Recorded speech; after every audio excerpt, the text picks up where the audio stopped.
Hello, ladies and gentlemen, boys and girls. My name is OctoMan, and in this tutorial, we are talking about how to create Paper Mario style 2,5D games within Unity. But before we are going to start, I want to let you know that you can grab my free PDF, 3 strategies to finish your game inside Unity. So 3 strategies how to make it easy to get everything done, let's say, in a quick manner. Just go down into the description. There's a link below where you can download this one for free. So yeah, just take a look into this. Okay, so what are 2,5D games? In this case, Paper Mario is a game where your character is basically a 2D character and you have a, let's say, environment around it which is actually 3D. And also some actual plants or other parts of the game are not 3D objects but 2D objects. So the 2,5D is basically the setting between those two. So a mix of 3D elements as well as of 2D elements. So for within this 2D and 3D manner or environment, we're gonna have to create a 3D scene basically. We want to make sure that our Mario is going to act like a 2D character, for example, or in this case. What I did is to prepare all of that. I created like 2 sprite sheets for my kind of character. You've seen probably already inside the preview on like into the thumbnail. So we're gonna take a look into this pretty quick. So first off, I have this little character sheet over here. You can create your own using Inkscape or any other graphic software you want to make use of. You want to make sure that these are completely tileable into, in my case, 5 different assets. I'm gonna zoom in pretty quick so you can see what it is going to be about. So you can see that all my characters, the quality is rather low in the preview over here. All of them are like on a sprite sheet, left to right or next to each other. So I have like this walk cycle going from the left to the right until the 4th area over here. The 5th one is going to be my, let's say, jump part over there. Once you're done with creating the sprite sheet, you can just, close it off. You apply the changes if there has been anything done over here. And also, since in Paper Mario, you're going to have something like a wooden hammer, which you actually can break things with, for example. You want to have something like that as well. I'm going to show you this one over here. So, meaning this is like a smash down anyhow, animation over there, so to perform some kind of a hammer smash. So that's basically everything I have prepared. Also, I have some one of that grass elements over here and a block. So this block is going to be like later on on one of these bricks which are just lying around anywhere or just flying around inside the scene. So what I want to achieve over here is I want to anyhow get my Paper Mario in a 3D space by using the 2D elements I was using. Also, I want to make sure that this can interact within each other, like so the 2D character is able to jump on 3D objects and do not fall through the ground. So we have like 2 things to solve over here. First, let me pretty quickly create an empty scene, or you're gonna have one, and I want to make sure that I create a plane so I can actually play around with stuff like that. I'm gonna zero this one out, so I'm gonna stay at center at first, and also I want to make sure that my camera is going to be basically so located that in my game view it's like looking downwards, for example, about 30 degrees. So I'm gonna rotate it by 30 degrees, probably more, probably less, something like that. And I'm gonna move it around just a bit so I can actually see the playfield quite a bit. So what I also want to have is some obstacles, like for example just cubes. I'm gonna be able to place them anywhere in the scene. So, and we're gonna zero this one out for the moment as well. So I go to reset. So, and I lift it up once, so it is like not sticking anywhere. So this cube can now be 2 things. It can be my character, but it can also be something like directly inside the scene. For example, I'm gonna duplicate this cube right now and bring this to anywhere else in the scene so I can interact later on with it. For example, I probably go and jump onto it, or I'm gonna do other things with that, like, just hiding something. And so this block is basically something to to hop on, for example. And what I can do is I can take my block graphic over here and just drag it directly on this cube. So what is going to happen, automatically it adds the graphic which I've created beforehand automatically to this cube, since my graphic is like actually on all sides is going to be the same size basically.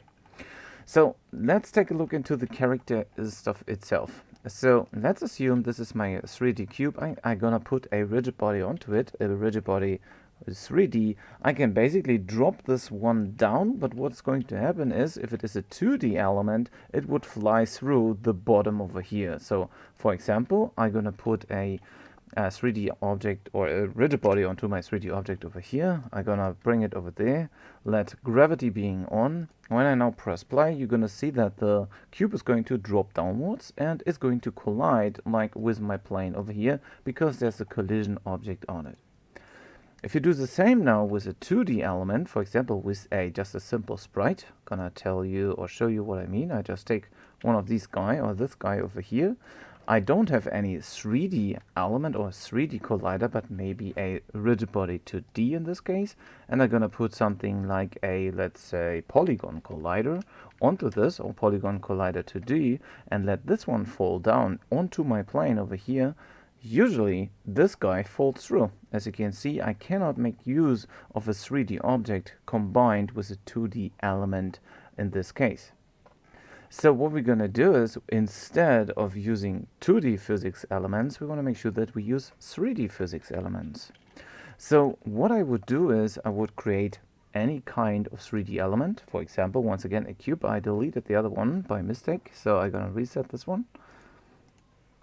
Reset, lift it up once, and going to make sure that I now drag my 2D walk jump, one of my first images over here, and make a child of my player cube. So this one. I'm gonna take this cube and rename this one to player. There are two good things about it. First thing is, I can just hide the mesh renderer component, and I now have this guy, like this animation, or in this case the sprite, is going to sit on my 3D element over here. What I now can do is I can lift this thing up however I like to, for example so that it is like with the feet on the ground. And I can make the cube even bigger, like as you can see, it's not covering the complete character over here. Or I go down with that one, and like with this character, and scale it down so it is basically matching my cube. If you do not see this as it should, or as it should be, you're gonna be able to, select them back and forth and see where the collision object is going to be. Size seems to be fine over here. So I have something like a 0.45 in scale on the character. Does it matter? No, it doesn't. So once again, if I now put a rigid body component once again over here to this one, and I let this player cube now with this component over here falling downwards, you're gonna see once again, of course, the cube is going to react to the actual plane over here because it is a 3D element. Also, a good thing about it, I can make the cube basically as huge or as small as I like to. So what we now need to do is we need to put some functionality to the cube itself, so we can basically move this character around over here. I'm gonna bring this one down to 0.5 once again in the y-axis. And what I want to have now is some kind of a walk animation onto this character. Also, we need some kind of an idle state. We're gonna need a jump state, and probably also we're gonna need a, hammer swing state or something like that. So how do we combine all of these things right now? So in this case, this is just a static, sprite over here, nothing fancy. But think about even further in Paper Mario, when you like rotate your character, you're gonna have an effect where this is looking like a slim paper. You can also see this in the game view over here. So whenever we do now a rotation on a 3D object, like on this cube, we are actually able to reach or create this effect of being thin like paper, but we still are inside a 3D object space, I would say. So that is actually necessary to get the look correct for Paper Mario 2,5D elements over here. Okay, so let's pretty quickly move our little player over here. So for that, we're gonna create a new C# script for the movement itself. Nothing fancy. We can name this one player, or player behavior, or movement, or player movement, whatever. I just name it player. Hopefully that works. Gonna let my compiler run pretty quick, and then I drag it onto my player over here. So put it over there. So I make sure that the player script is not sitting on the walk jump part over here, like on this sprite renderer component. So it has to be on the player itself. Once I open this one in Mono Developer, Visual Studio, whatever IDE you are using, we're gonna be able to put in like everything necessary for the actual movement over here.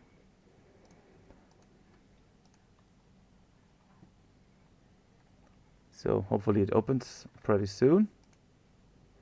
There we go. Gonna need to wait for my firewall to pop up twice, at least. There we go. So that was a third time for a Windows update, but I don't care. So what we want to do is we want to make use of we can use the rigid body as a movement component over here. So we basically just want to grab this at start. So we can put something like rigid body, name this RB. And we want to grab this because I want to make use of the rigid body, for example, for the jump itself. There are hundreds of possibilities, once again, I believe so. And what we want to do is at start we just grab RB. So we say RB is equal to get component, open, close triangle brackets, and we're going to put in rigid body, open, close parentheses, and close the line with a semicolon. And in update, we want to make sure that whenever we put like input, it doesn't matter if you're using a joypad or a keyboard or whatever, that we are just grabbing the horizontal or even the vertical axis and interpolate that onto the movement of the actual rigid body. So in that case, we can also, or we don't have to do this with the rigid body. And if you're using rigid body things, a most important one, or I mean, it works also in update, but most of the time when we are using physics, we want to make use of fixed update instead of update. So what we can do is we can catch now the horizontal and the vertical movement inputs. So we can say something like hors is equal to, and now we just grab the input of the horizontal axis. So input dot get axis, and in here we're just gonna take the horizontal axis. Horizontal. Make sure you type this one 100% correct, otherwise it doesn't work. We can do the same for the vertical. Just vert is going to be equal to the input dot get axis, open close parentheses, open close quotes, and we're gonna put in vertical. Make sure the V and the H are going to be capital, it's uppercase letters. So what we now want to do is we want to take this and put this into a vector. So we can say something like vector 3. We're going to name this something like movement or move is equal to a new vector 3. So we catch this information and bring this into this particular vector. So first we're going to put in like the horizontal input for the x-axis, and then we're going to say 0 for the y-axis, because the height is basically not going to be responsible for that, at least not for the moment. And then we're going to have the vertical movement is going to do the z-axis value, or that z-based movement. And we just put this into a rigid body movement. So there are, once again, there are thousands of possibilities. You can use something like, I believe it's something called with move position, and I'm not quite sure if it just interpolates or if it moves to a specific position. So we're gonna need to play around with that. So I'm gonna test it out. So move position, and then we're gonna put something like move in here. Maybe that works. I don't know. And that's where we are going to start taking a look into. Hi Cloud Strive, thanks a lot for tuning in. I'm glad to have you here. So what we want to do is we want to now press play and see when I now hit the ASDW, whatever, that something is going to happen. I'm gonna press play again since something went wrong. So my character now just moves quite strangely, as you can see. So we actually want to avoid or constrain probably the rotations, except the Y rotation, and see again. Since now we are basically dropping downwards and in fixed update, there's something strange happening. So I just move like one field left and right and forward and backwards, but not really the stuff I want to. Probably we can, instead of using move position, try to make use of rb.addForce. Maybe we can put an add force to it. Maybe it doesn't really make sense since we don't really want to force it to do something, but the force in this case would be more or less our move vector here as well. Don't forget to save and see what that does. Gonna press play. It's German. My accent is German accent, I believe. So when I now do WASD, nothing is going to happen over here with using the force. So I don't know why. So we're gonna have to take a look into that in a bit, let's say, different way.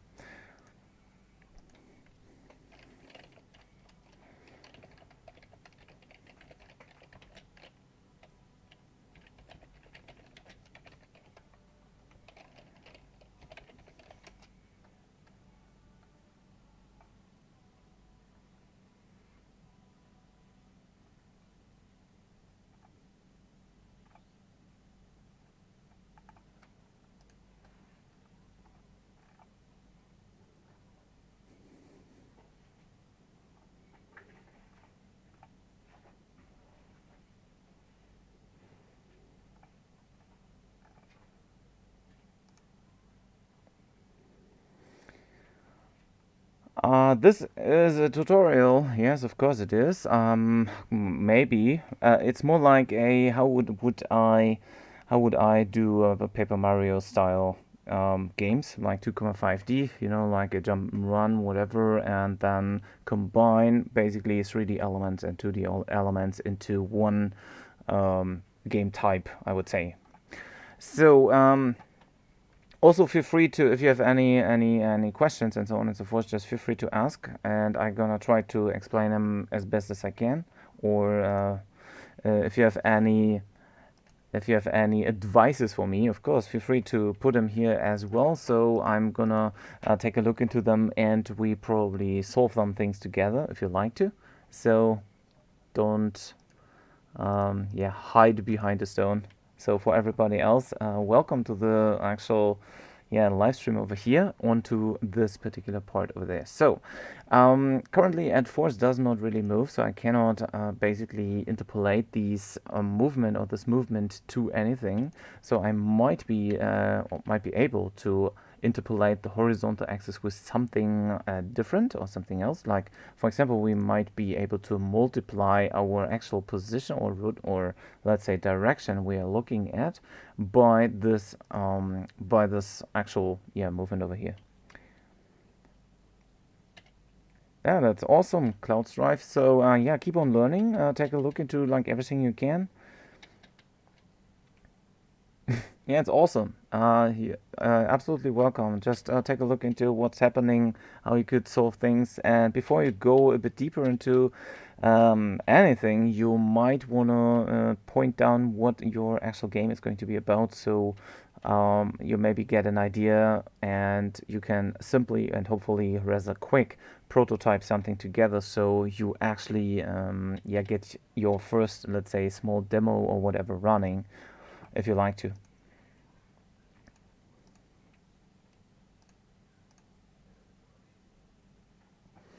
Since I don't have any speed value, I'll probably implement something like that. Maybe I need to multiply the input by any kind of a speed value.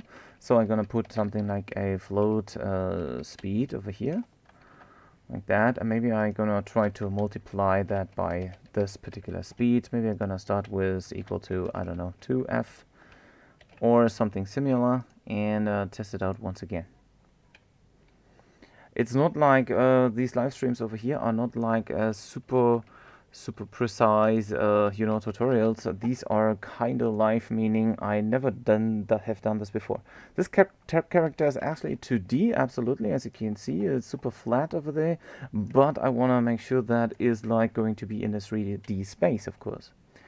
So create your 2D character. As you can see, it's super flat, and I'm gonna try to discover how you would be able to make a 2D character into a 3D scene and work with that. Absolutely. So that all the forces and stuff like that are going to work 100% correct over here. Anyhow, still my input does not work, so I'm gonna take a look into these things over here. Gonna keep on the gravity over there. But anyhow, my horizontal and vertical inputs are not. I mean, there are some transformations happening over here when I hold down the buttons, like left and right. But anyhow, maybe the input is not high enough. Maybe I'm gonna put like a higher number over here, 20. Let's see what's happening when we put this together. Don't forget to save, of course. Gonna see, let the compiler run and see what's happening now. Oh, nothing actually. Oh, there was something. Okay, so I cannot actually put a force onto my cube character over here, since it would, as you have seen over here, gonna give it a sec again. When I now activate the mesh renderer over here and I now put the forward axis as an input, you can see my cube is basically rolling back and forward and backwards. And same is going to happen like left and right. Of course it can do the sliding over here, but that's not really what we want. So maybe instead of using rigid body for the actual movement over here, we might want to go and do the normal movement just by, a normal transform dot position. So actually we're going to do something like transform dot position, and then we just add the actual movement to it. So we can say something like is equal to transform dot, well, nope, we cannot do this. Maybe we do something like plus equal move times time dot delta time. I'm not quite sure if that works, but we'll see. So if you don't know if stuff is going to happen or going to work, of course go and test it out once again. I'm gonna save that and see if I can just do some simple left and right, up, forward and backward movement over here. So rather freely, now you can see I can do left and right. Can also go forward and backwards just with the normal transform. The speed is kind of low, so I'm gonna actually do not just multiply by time dot delta time, but also implement my speed value so I can differentiate over here as well. Maybe I'm gonna make this like a 5, so it's not too fast, but it should rather goodly feel later on. So now I can rather quickly move left and right, up and down. So what I now want to implement is that when I move left, that my character is going to rotate around its center axis, like around the y-axis over here. Meaning we want to make sure that when we move to the right, actually, that the character looks like, the opposite way. So we negate the actual y rotation by 180 degrees.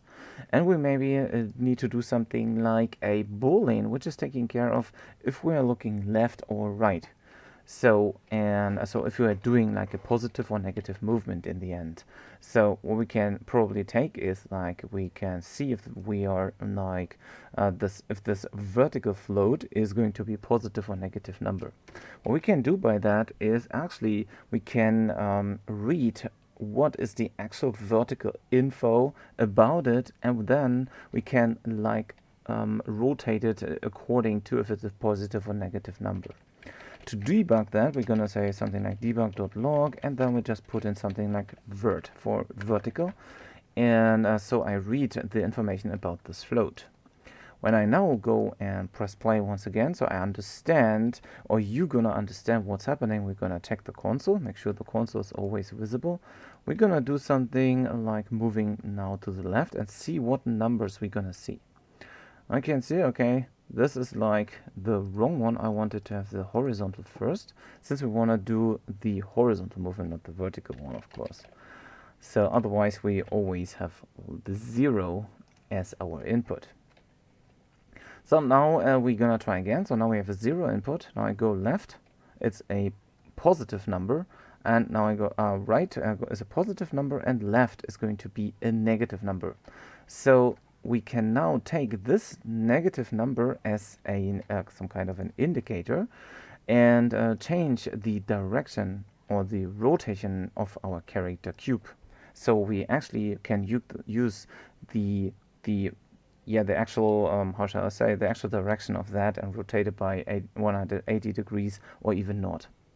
And also we can store this information about in a bool is something like is left or is right or left and or right, and store this information over here. And based on that, we just rotate that cube.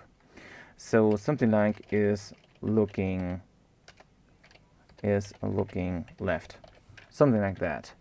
And what we also want to do is we don't want to put this rotation like an instant snap. We probably want to do the rotation like rather quickly but over time, so it's like a smooth rotation, so we have this paperish look over the y-axis rotation. So, and we want to basically lerp between those two values, like going into the positive or even negative number, and we only want to rotate it over one specific area, over one specific angle, I would say. We of course need to figure out which angle we want to make use of over here. In this case, it's always going to be the one which is going to, you know, bypass the camera view angle in this case. So let's take a look into this. Once again, what we can do is, or what we should do is at first we should say, or should look, what is our cube actually, you know, rotated at. As you can see now, it is something like a 0 on the y-axis. When I now rotate the other way around, we're gonna have a negative 180 degrees over here. Meaning we want to make sure that we negate over, let's say, half a second or so. We want to negate or actually increase the y value depending on if we have like a left-sided movement or a right-sided movement. There are probably hundreds of thousands of ways to do this, to do the actual paper-like-ish rotation onto this. After that, we are going to take a look into the animations here as well. So, what we're gonna do later on over here. How can we actually do the rotation pretty quick over, let's say, a small amount or a short amount of time? We probably first off check if we are doing a positive or like a negative movement. So basically, we could maybe do this over here, something like if the horizontal the horizontal input is going to be smaller than 0, but not 0, it needs to be smaller than 0, then is looking left is actually equal to true. So we're gonna know that already, so we can change it like basically on runtime whenever we are doing this actual input, and we can read the data like after we have done this actual input, and then we know, okay, we are now looking left. And if we are like not doing that, so basically we're gonna put something like an else if statement. Else if horizontal is basically bigger or equal 0. Basically we can, maybe this is going to be pretty good. Then this is going to be basically a false one. So now based on this input, maybe we're gonna need to have to change the second one over here. Hey Scaleman, thanks a lot for tuning in once again. I'm glad to have you here again. Well, what we want to do is now, based on that, we can probably trigger the animation if that is not happening already, like doing the rotation over the y-axis over here. So, in the last live stream, we were doing the rotation by, I'm not quite sure, by maybe a ankle upwards and downwards rotation. So we, like in the Paperboy prototyping thing, where I just implemented or decremented a specific number onto this. Maybe we don't have to do this today because we know the actual rotation over here already. So meaning maybe we could even do like everything over here as well. I'm gonna take a look into this.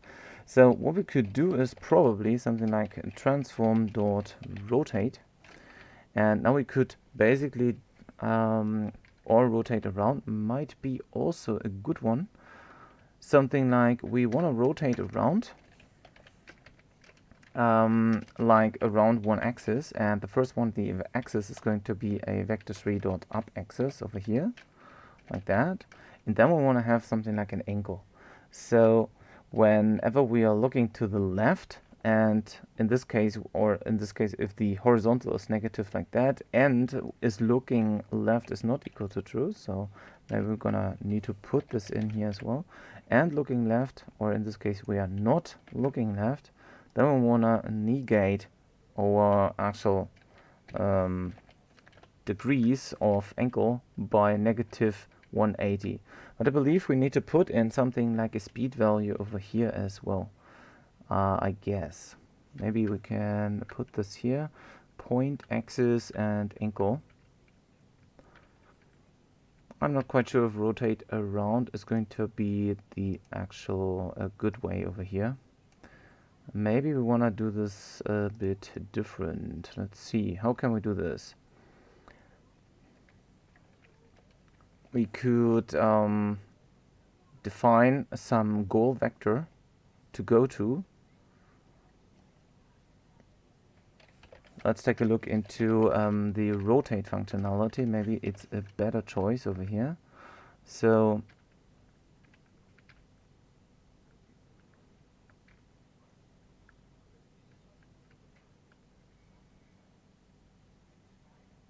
yeah, hi, I'm Light. Thanks a lot for tuning in. I was thinking about that already, but I want to make sure that how could we do this? Since, well, we can implement an angle already, but I want to make sure that it is doing it over time. So, you know, that you have the actual paper effect going on. Meanwhile, the rotation is happening, that you see, aha, this character is going to be like a flat character. So you have the actual Paper Mario style over there. So, I don't know what's going to happen when we are doing this over here. I just tried out. So vector3 dot up, and then we're gonna do something like a angle by negative 180 over this axis. I'm not quite sure, since this one would have like no speed parameter over here. Yes, right. That's what I want to achieve. So something like half a second takes this turn. So meanwhile, this turn is happening, that you see that there is going to be like a flat surface over here, and this is going to be not a 3D. So there we get the 2,5D basically visible over there. And we can do this. I know that we can do this. I just need to find a way to do that actually. Or what is actually the best way, I would say. So when we're going to do like the other way around over there, and we are basically like end is looking, so when we are, meanwhile we are looking left, then we want to do a positive rotation on the y-axis. Just let's take a look what's going to happen. I don't know how long this is going to take, because that should be something like an instant rotation now. So let's see. I'm gonna move left and right. As you can see, I have like an instant pop, but it's the wrong direction actually. So this one here needs to be a negative number, and this one here needs to be a positive number. So let's try again.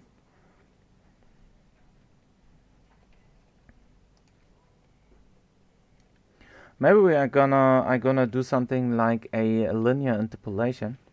Oh, I believe this problem comes from, since we are starting with the left direction, we need to make sure that this one is going to be equal to true already at start, as long as we are looking to the left already, because we have like no center state. So I believe we need to make this one looking left already. And now I changed it. Okay, that's funny. So I believe I was right over here. So I gonna bring this one back, and I believe it was just the boolean which was just already active but hasn't seen that. So now we can move left. I don't know why this is why it's going to automate that, or automatically bring this guy you know, to the left. But as you can see, what we do not have at the moment is that we don't have this paper stylish look. Probably we're gonna do something like a lerp, like we are lerping between two angles, like the current angle and the to interpolate angle by maybe this one. Maybe I can multiply that by some kind of a speed value, or whatever, but I don't think that makes sense, at least not for this particular functionality over here. So instead, we might want to take our current rotation and create a goal rotation, and then we say we lerp from one to another by a timed amount. Let's take a look into this. So first, we might want to avoid using quaternions, but creating a vector 3 of our, let's say, current rotation. So car underscore rotation or whatever. Car rotation is equal to, and now we're gonna take like the Euler angles maybe. So transform dot Euler angles. So this is going to be our current rotation, and now we're gonna set a goal rotation. So vector 3 goal rotation, and we're gonna basically take this Euler angles or the current rotation and we add the negative 180 to it. So we're gonna do something like car rotation plus, does it need to be plus? Yeah, maybe it needs to be plus a new vector 3. And what we now want to do is we want to implement this only over the up axis. So basically we're gonna keep on having this current rotation on x and current rotation on z. So car.x, comma, then we're gonna put in car rot.y, and now we negate it by 180 degrees, and the last one is car rotation.z, so we don't care about the rest. And now instead of doing the transform rotate, we're gonna do something like a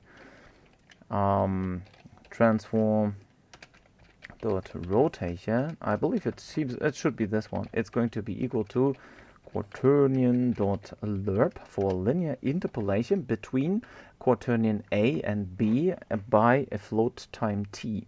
The downside, as you can see, is it takes quaternions instead of vectors, as we just thought before, but there's a possibility for us to say quaternion dot Euler. Euler basically takes a vector, or floats, basically both work. So where do we want to now lerp from is our current rotation.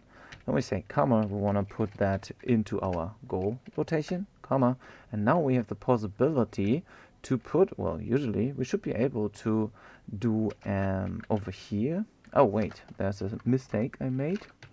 The comma needs to be, of course, after here. So quaternion dot Euler. Now this is going to be the goal rotation, basically. Goal rotation, then the comma needs to be after this, and now we have float time t, so we can do something like, I don't know, 20 times time dot delta time. This 20 is going to be now our actual rotation speed. Later on we can also outsource this one to have an easier access to this particular number and change it if necessary. Basically that should be everything we need to do. This now is only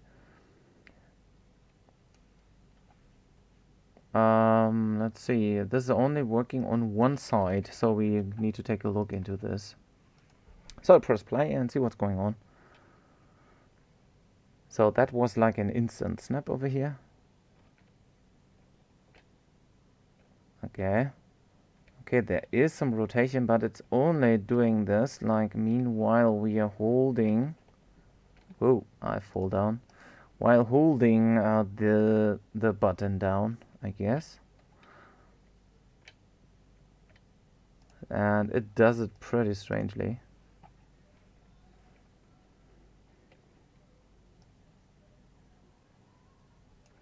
So maybe we need to put some other values. If you have any ideas about it, of course, always feel free to pull it over. Gonna try the other one. So maybe I'm gonna have to protect it as with another boolean. So something like bool is rotating, so that we only rotate, of course, whenever we are when we are not rotating already, so that we are going to perform the rotation over there. Maybe I need to outsource this part, but yeah, maybe we're gonna put this, and if like not is rotating.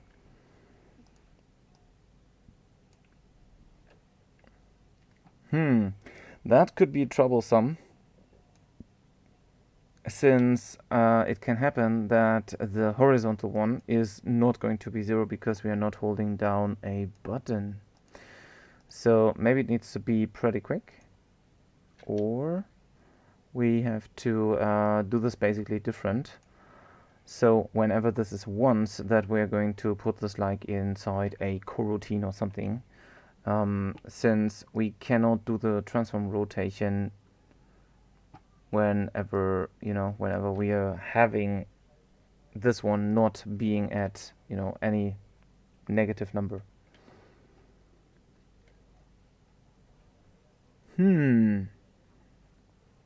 Yeah, maybe I need to outsource that into some kind of a coroutine. So that otherwise that would not work 1%. It will not completely create itself over here. Let's just take a look into this. So I'm gonna create a enumerator for this. Just name this one row, I don't know, rotate. Open close parentheses, open close curly brace as usual. And now we basically do the complete rotation content over here, and gonna do the rotation part like this one, and start the coroutine like after we are done with all of that. So basically we just take a look into is looking left is going to be equal to true, because we might need to have this or handle this. But once we do at least have one single small input, we might gonna take this out of here. I just copy it for the moment and comment these things out over here, because they doesn't make sense to have them here. And instead I'm gonna start a coroutine. So we say start coroutine, and in open close parentheses, by the way, is rotating is not necessary after this one anymore, because we need to do the check over here in the rotate. And now we just say in quotes, or it doesn't need to be in quotes, rotate. So we start the coroutine rotate.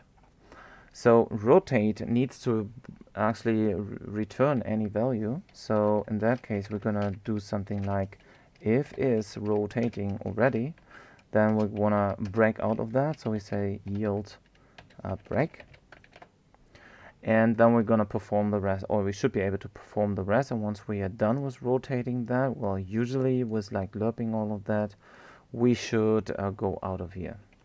And also when we are rotating already, we want to make sure that we're gonna set is rotating to be equal to true whenever we do the actual rotation. So is rotate, is equal to true, like that.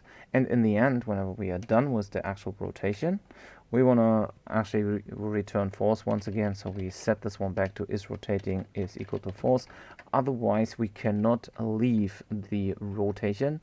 And same is going to be here for the other part. And I'm gonna copy this. As you can see, there's one more flaw, is the actual direction, like the negative or positive way over here, which means we now need to make sure that this number here is based on, let's say, some kind of an input. As an example, we can put in a float over here as an argument, and this is going to be like our direction, I would say, direction. So this can even be an integer, int. And what we're gonna do is, since we now cannot use quotes over here, since we have to bring in a parameter or an argument over here, we're gonna put something like a just a 1, and over here we're gonna put a -1, something like that. Why do we do this? Because with this minus symbol we can now multiply basically this 180. In this case we can say something like plus, and then in open close parentheses we're gonna say plus 180, and then we'll multiply this by whatever our direction is we wanna rotate to. So we now can, based on the direction input, we can multiply this by a positive or negative number and have like a positive or negative rotation direction. I save the script and see what's going on. I have no idea if that works. We'll see. So I press play.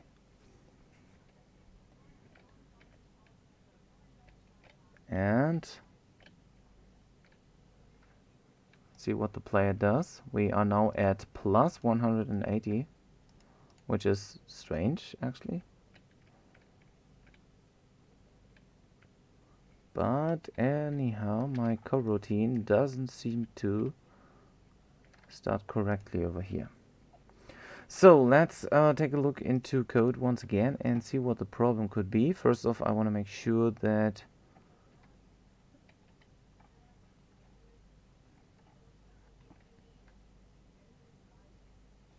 we are actually starting the coroutine and something is going on, and that is actually firing. So first off, we want to see if we are able to get into this and see if the rotation actually triggers. Maybe we need to put in something like a while loop over here to wait until this lerping is completely done.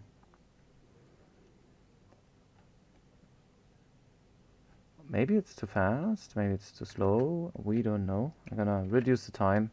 Maybe there's something strange happening. Okay, so now I did some slide one.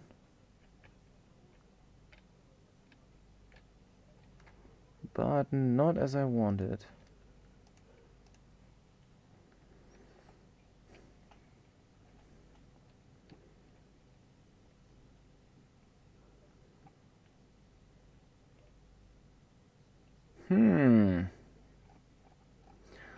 That's not how we wanted that. So let's see where we can do this.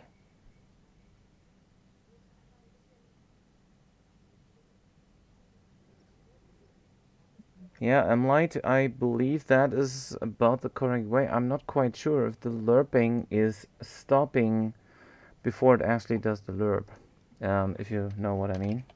So maybe I'm gonna reduce that to, the point is, anyhow, one of these is going to fire. Probably it's this one here does always fire because it sets to be equal to 0 over here as well. So maybe at start we want to make sure that the 0 is not taken in consideration.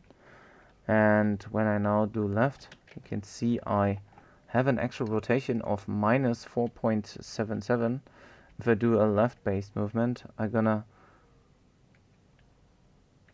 do just a slide one. So I believe the actual rotation is not performing until the end, like this one. So what we're gonna do is, or what I need to do is, I need to outsource the actual rotation once again. I can do this with a Boolean. So something like rotate, I don't know, rotate check.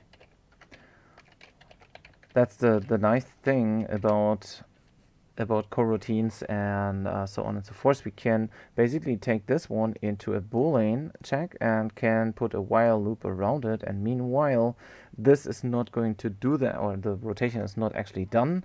We can return a false until this is done, and then when the rotation is completed, then we can return a false from the no, a true from this Boolean. Okay, yes, everything is fine, and so we can basically go outside of the rotation over there. So I believe this one is just not performed 100% at this point.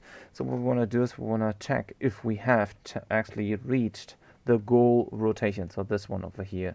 So what I would do is I now would need to measure the idea behind it, or the actual angle, which is my current rotation. So if the current rotation is not going to match the goal rotation, we keep on going with rotating. So what we need to put in now is the vector 3 for our goal rotation over here, and maybe we're going to put the speed later on, doesn't really matter. Then what we're going to do is we're going to take this part, at least for the moment. I cut it out and bring this over here. And since current rotation is not known, I'm gonna probably put, well, current rotation is not really necessary at this point anymore, I guess, because I can now, oh yes, I'm gonna take this. So I put another vector here, vector 3, current rotation.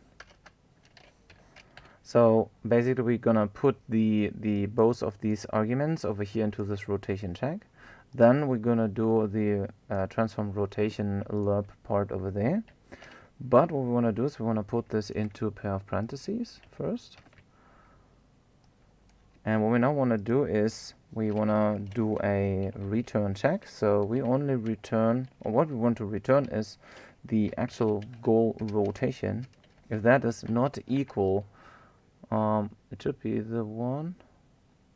Not equal operator cannot be used on vector 3 and quaternion. Okay, so that's absolutely bad. So we're gonna need to how do we do this?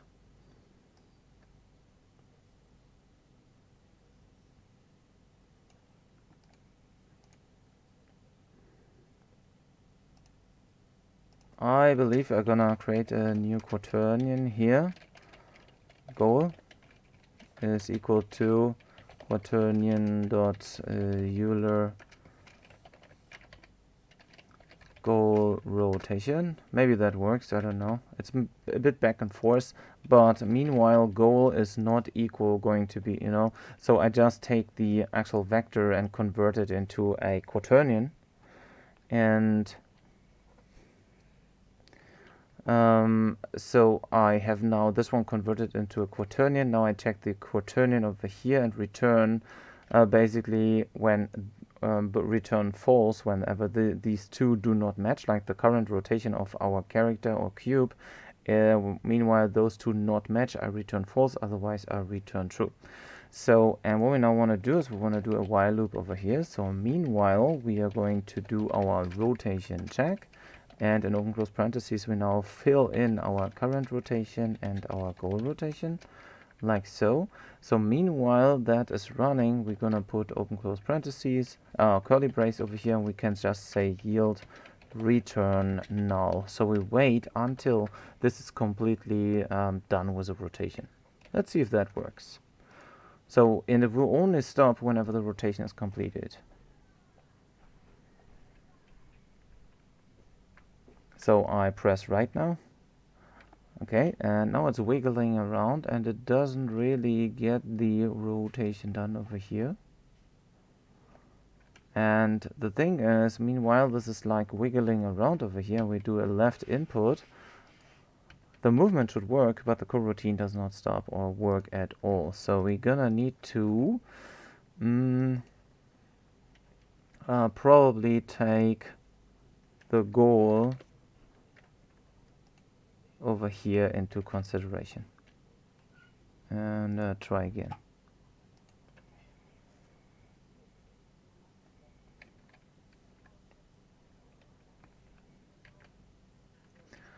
Nope. It's not constantly doing the lerp between those 2 points. It always kind of hops back to its original.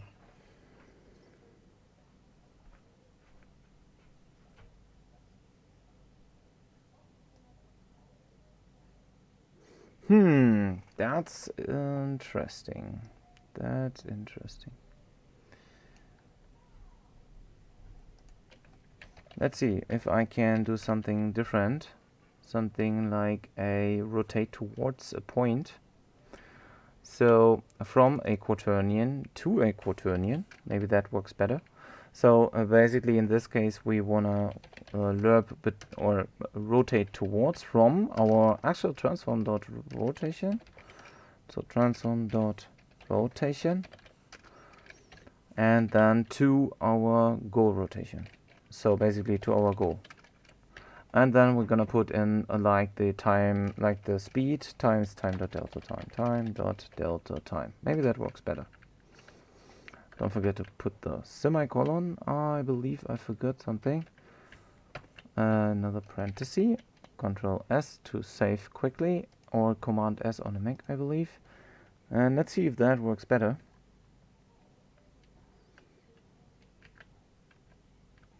Okay, there's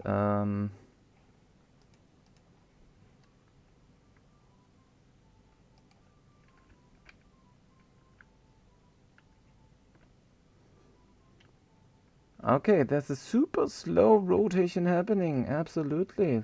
And it does it permanently. So now I'm gonna do something like maybe a 50 over here. It was super small, was almost invisible. So, and probably it rotates around the wrong axis. So as you can see, it now does the rotation until it is on the right. When I now press left, nothing happens. So this speed needs to be probably pretty much higher, maybe about 200. And maybe the goal rotation is kind of strange with the left-sided input. Something over here seems to be not 1% correct, so we're gonna take a look into this in a second. So we at least get one direction first running over here. So press play again. And now you can see it rotates, but even quite slow. Maybe I'm gonna put a 500 over here. 500 times standard delta time. Without delta time, this is going to be super fast, but it might be a bit strange in any case. So let's try again. Well, still kind of small or kind of slow. If we get rid of time to delta time over here, we probably only need something like 50 points over there without time to delta time, but might end up on different devices with different speeds. So let's take a look. Whoa, that was fast. Something was lagging over here. Gonna zoom out a bit to see what's happening. There we go. That was quite a fast one and kind of decent. I wonder if we do this twice. It doesn't care, that's good. So we only can do this once because of the actual boolean. Let's take a look into the debug console over here and see if we are looking left or not and if we are rotating or not. So currently I'm gonna press play once again and take a look into the player directly so we see what the booleans are doing. As you can see, currently we are looking to the left. So when I now do the interpolation to the right side, you're gonna see we are not looking to the left anymore. So we are basically able to do the walking. But when I do now press left, like the left side, the is looking left is going to go and, you know, does a switch over here. As you probably can see, there is a check mark, but it does not do the negative direction over here. Like it does not start the coroutine into the negative way. Meaning, or in this case, does it need to be positive? No, I believe it's this one. So no, it does. It's this one over here. So now we need to find out why the coroutine cannot do the actual rotation over here whenever it is basically done. So after the rather quick rotation over here, maybe I'm gonna make this one a 40, not a 50. So this basically works. We do not need this argument for the current rotation, by the way, anymore, since we take the current rotation at this point and do not take care of the actual, pre-calculated one over here. Don't forget to save.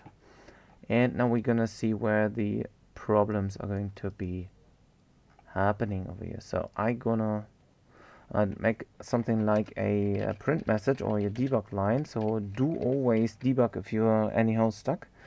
So something like maybe we're gonna put in the direction, and then we say something like plus, and we're gonna put something in quotes over here, is the direction, something like that. Maybe the calculation on the y-axis is wrong over here, so it's not able to go basically backwards. So then we would need to think about that. Let me press left first.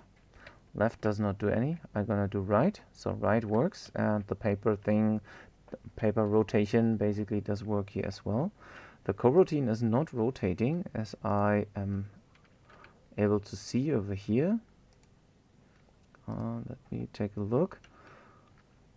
Hard to see, so yeah, the problem is I cannot do select the player and then go over here. Meanwhile, roll down. Okay, now we can do this. So the coroutine is not going to actually start the actual rotation over there, since okay, now it has done something. Okay, so anyhow the coroutine, as you can see, gets anyhow stuck and roots itself anyhow. Meanwhile I do like back and forth flipping over here. So I need to find the way now to actually correct the actual rotation part over there. So maybe we're gonna do some checks aside the coroutine as well. So depending on what the direction is, and maybe this calculation doesn't really make sense over there. Maybe I'm gonna put something like a float instead of an int, even if I don't think that does make any sense or any difference. And make sure this is a float here as well. And test again.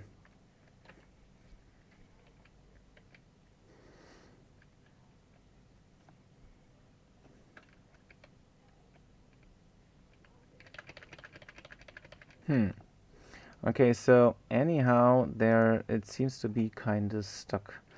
So whenever this is, maybe there are some values wrong. So if you guys get an idea, feel free to join me and just give your advice if you have any. No problem with that over here. So we're gonna do this. We're gonna wait until we are done with the rotation and set the rotation false. We can probably, instead of doing this is looking left,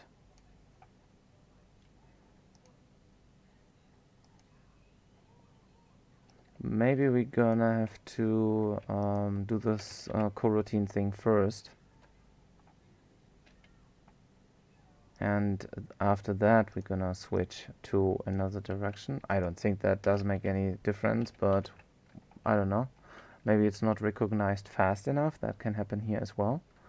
And probably the fixed update doesn't really make sense at this point. Maybe we're gonna make use of update, since we don't really make use of any rigid body forces, well, at least not for the moment. So maybe that changes something here as well. But the left direction anyhow doesn't react over here. So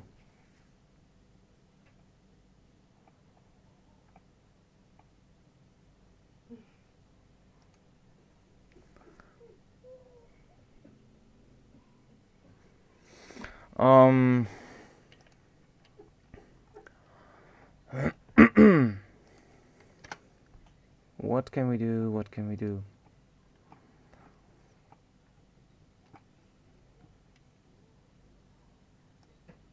Maybe it's the else. I don't think so, but maybe it's the else statement, so we only do one or the other, but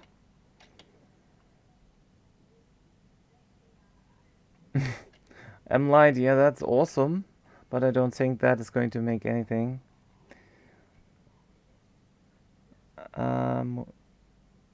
Hey, John Paul, once again. Do you have any tutorials about mobile multiplayer, especially board games, or what server would you prefer? Well, server, you could take a look into Firebase from Google. You can also take a look into PUN, I believe, PUN, PUN networking. So it's a free service up until a specific point, I believe, up until 20 players, and there's also the Unity network, the Unity network management system.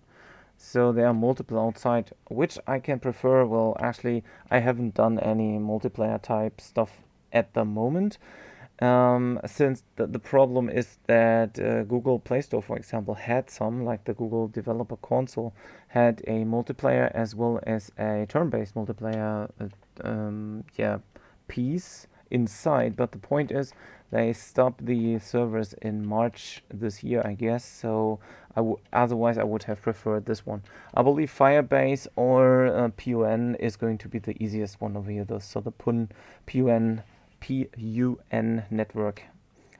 It's going to be like a plugin. You can download this for free on Unity Asset Store. And yeah, just take a look into this.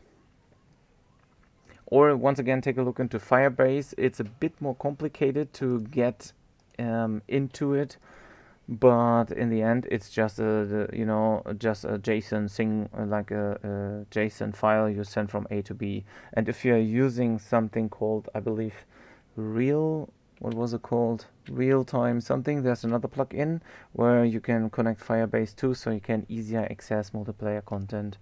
I forgot the name about it, but you can see this on Google's Firebase website. There are links somewhere on Google. Just take a look into Google Firebase. You will find it. So the problem seems to be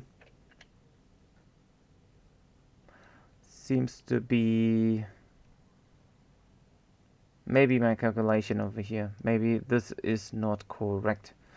Maybe I just say something like, because I add the same amount over here together and then multiply this by that, probably I have had a double calculation.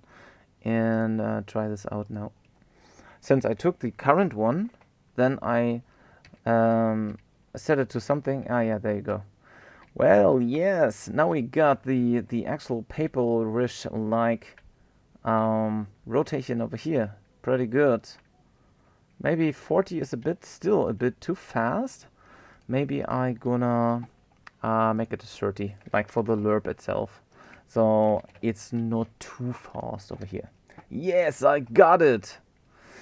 So now we're gonna have the direction. Now we know, okay, we're gonna have this paperish look. 30 looks way better now. I'm not quite sure if you can see this. Yes, I did it. Okay, so what we now want to do is when we go, we want to jump. So we now can do the movement in the Z direction, like forwards and backwards. We can do left and right.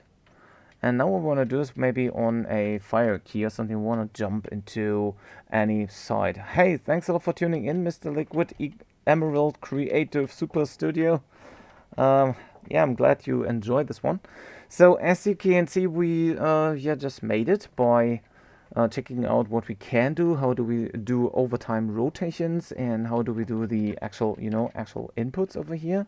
And what we now want to do is we want to trigger animations at first before we go into jump and stuff like that. I believe we're gonna do just the animations. So I believe you guys are waiting for this. How can we now trigger the correct animations? How do we set them up?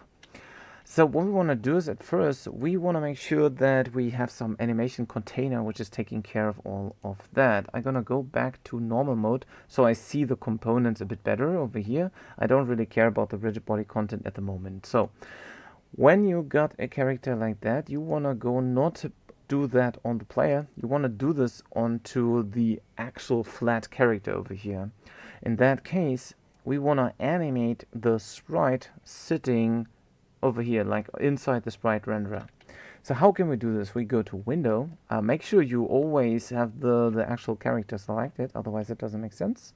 We go to animation, and what we can now do is we can create a new animation let's say, a new animation sheet, I would say. So I just create a new animation and name this one something like walk. So just as simple as is. I'm gonna save that. I did this off screen since I have two screens on the other side, so no worries about it. What we can now do is for this walk animation, we can now take all our necessary sprites. In my case, it's a total of 4, and I just drag them in here. Simple, right? So what we now can test is when we press play, as you can see, he's super quickly moving, and also there's a little lag inside. What we want to do is we want to increase the size by just taking the outer area over there. If you're using an older version of Unity, that doesn't work. I believe you're going to have to do it a bit different. So what you can see now is there is a little gap anyhow. And this gap comes from the first frame, and the last frame is this one. So we don't have an interpolation between the last frame and the first frame, since they're looping the whole time.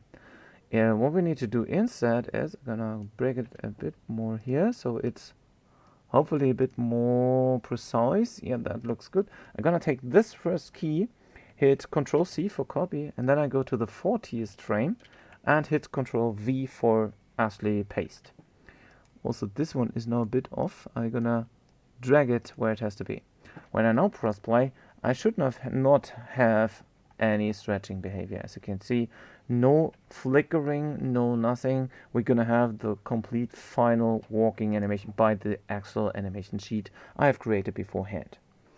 So now we are done with that walking, and what we also created automatically is this animator component. This is now actually sitting over here onto my walk jump piece. So meaning this is now our first and our currently permanently running, like it's looping 1% the whole time, running part over there. It's walking the whole time. And the cool thing about it is it doesn't matter if you're walking left or right. What we now can do is we can also put something like an idle state over here. So where we are basically just do nothing. We just stand left or right, doesn't matter, since we are just rotating the cube and not the character. So what we want to do is we want to select this guy once again. We go once again to window animation if we by mistake closed it. And we're going to go over here and say we want to create a new clip. This clip is now going to be my idle anim clip. So I just name it idle. There's nothing happening in this clip. But what I want to do is I want to take this frame here, since that is going to be my idle, like it's my walk jump 0. I just want to drag it in over here. If you like, but you don't necessarily have to, you can copy this frame and bring this maybe over here. It doesn't matter if that is there. Basically, this is like constantly running, but do not or doesn't do anything. And that's it. So when we can now close it because it doesn't do anything. We go once again into our animator, and our idle now should be our layer default. And now we can make transitions to walk and back from walk. And what we now can do is, meanwhile we are holding down the key, we can set a boolean to be true or false. Something like, I'm gonna put bool and say something like walk. It is necessary that you remember this parameters later on. If you don't find it over here with the plus, well, meanwhile, for example, you are in layers, you need to go to parameters tab over here, otherwise you cannot put this. So anytime, you can always check this over here into the preview, I believe. Anytime we activate this boolean, we want to keep on running inside the walk state. And when we are leaving alone, we want to go back to idle state. How do we do this? Is we're going to put over here a condition. And this is going to be if walk is true. So we need to select the condition, like the transition between those two. We're going to say walk true. Then we're going to basically transition from idle to walk. We want to make sure that we have no exit time over here, so we can anytime go from idle state to walk. And same the other way. So whenever we are done with walking, we let go the key. So basically the bool deactivates, so it's false. So our walk is equal to false. Want to go back to idle state with no exit time. So we do this like kinda instantly. Now we just need to trigger this code P or this little actual animation workflow. And we can do this rather simple by code. So we're gonna go back to our little player script. And what we want to do is we want to grab the animator component onto our sprite. So we can do this by code completely, or we can just drag the animator component into it. Completely up to you. So we say animator. So this is the type, maybe anim. And what we can do is we can say anim dot is equal to get component in children, this one, and in open close triangle brace we're just gonna put just the animator, open close parentheses, and close the line with a semicolon. Now we can talk to anim and set the boolean to whatever the state is in which we are currently at. In that case, whenever we are doing the actual horizontal movement or any kind of a movement, so if we are moving anywhere, we want to trigger the boolean to play our animation. If we let go, we want to disable this animation. So we can simply do something like, once again, with this horizontal or even vertical check. Usually it is set to be looped by its standard, but you can select one of these animations. Let my compiler run pretty quick. So as you can see, loop time over here is by default going to be like when you drag these things, it's automatically loop, and the idle one is also set automatically to loop. So you have these little symbols over here. Maybe I can zoom in so you can see them better. So with that little play symbol over here, you can select them on your each of them, and if they are not default, then you can make them just enable to be loop time over here. So what we now want to do is we want to once again trigger them by code, so they are active or inactive based on the input we're gonna have to do over here. So if horizontal or vertical input, basically we want to also play the animation like the walk cycle when we are moving upwards. Nonetheless, in which direction we are looking, we want to do both. So if hors is basically not equal to 0 or null, whenever you are importing animations, it is different. Importing animations, depending on where they are, like for example on the 3D character, you need to make sure that you check loop time into the animator part over there. So if horizontal is not equal to 0, or we're gonna put a pipe or two pipes, or the horizontal, well, not the vertical, so vert is not equal to null, so it doesn't matter if it is positive or negative, then we wanna actually say anim.setBool. Well, at least for the moment, set bool, and in open close parentheses we want to tell which bool we are talking to. It's the actual walk, and then we say comma, and then we can now put in the value as a true or false. In this case we want to set it to true. And if that is not the case, so we can, I bet we should be able to else. If that is not the case, so maybe we need to do an else if statement. Gonna copy that, at least for the moment. We're gonna set this one to be equal to false, just in case. And now we're gonna once again see what's working and what's not. Again, don't forget to save. Let's press play after the compiler is done running, and let's see if we can trigger now our animations. So when we now press left or right, you can see I can now trigger this walk animations. Maybe the speed of the animation is a bit too slow. So what you want to do is you can easily double click the walk, for example, and you can just take all the keys and shrink them together so you get an actual, let's say, faster animation. I try half a second for the complete animation over here. And usually we don't need to save these animations because it's automatically written inside. And now we test again. Now you just need to find a weak spot, like meaning how fast are we going to, slide our character from the left to the right using this cube, and how fast do we play the walk animation over here. Same for up and down. We should be able to do the animation stuff over here as well. So we can also zoom in a bit over here. Once again, going upwards, downwards, left, or even right. And as you can see, it doesn't matter in which direction we are now walking. We do the complete animation part over here. So, and when we're not putting or doing any inputs, you can see nothing is working. If you have an idle animation, of course, you can, like something like a breath, when this character is going to breathe, or moving just a bit left and right, or just, swinging a bit with the arms, or just whatever it's doing in the idle animation, you can absolutely implement this here as well. And it's like, running the whole time as the other animator part, like the walk cycle itself is going to do over here.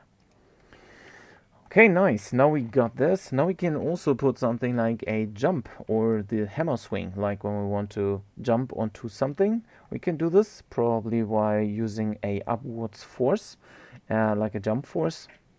And then we're gonna jump onto other objects, for example, when we are on the correct, height. There will be some issues with that, I believe. Let's see what is that? Fixed floating point number comparing, blah blah blah. Yeah, we don't care.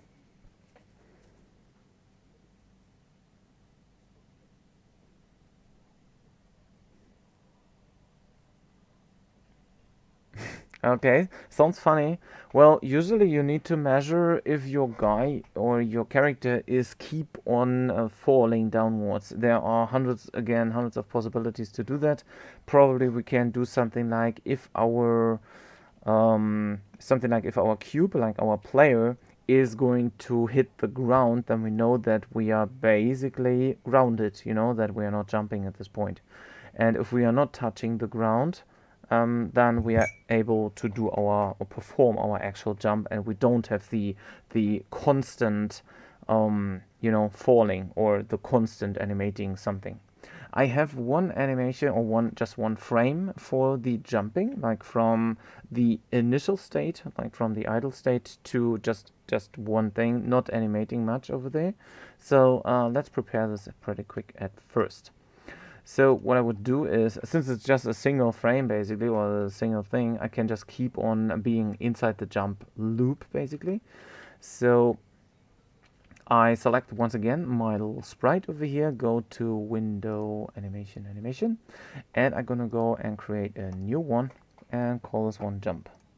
Once again, this is just a single frame, nothing fancy over here, and I make it, I don't know, whatever, it doesn't matter. And I have one frame anywhere.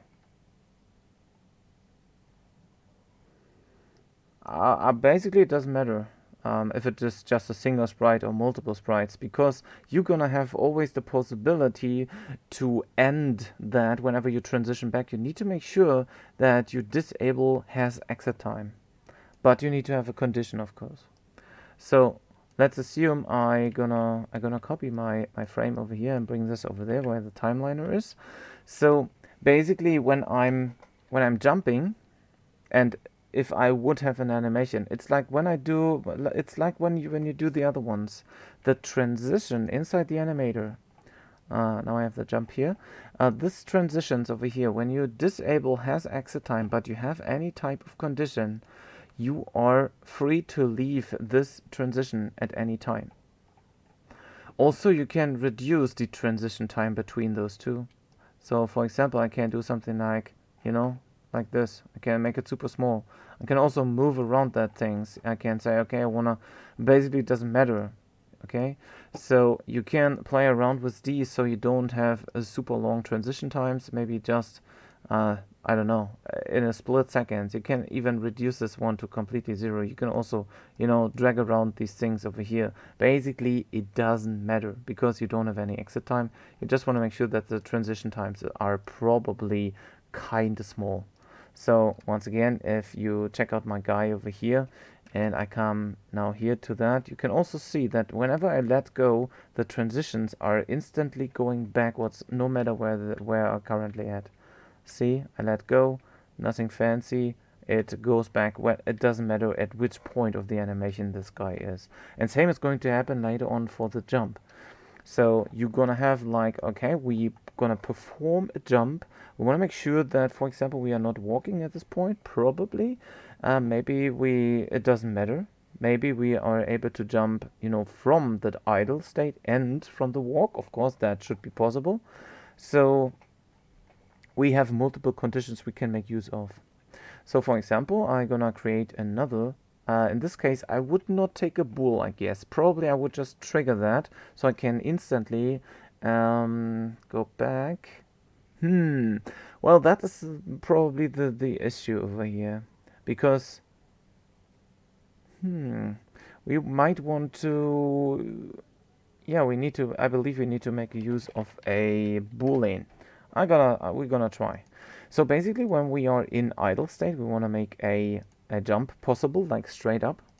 So basically, whenever we are in jump and jump is true, and in this case walk is not true, basically it shouldn't even matter. I'm gonna reduce that time over here, and I make sure that has exit time is off.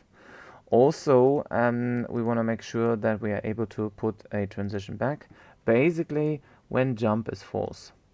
we may need to have to implement another one, like is grounded and is not grounded, maybe like two conditions. So we can only jump when we are grounded and not when we are not grounded. Same for walk. When we are walking, we want to make sure that we are grounded meanwhile walking. Otherwise, we might not be able to jump.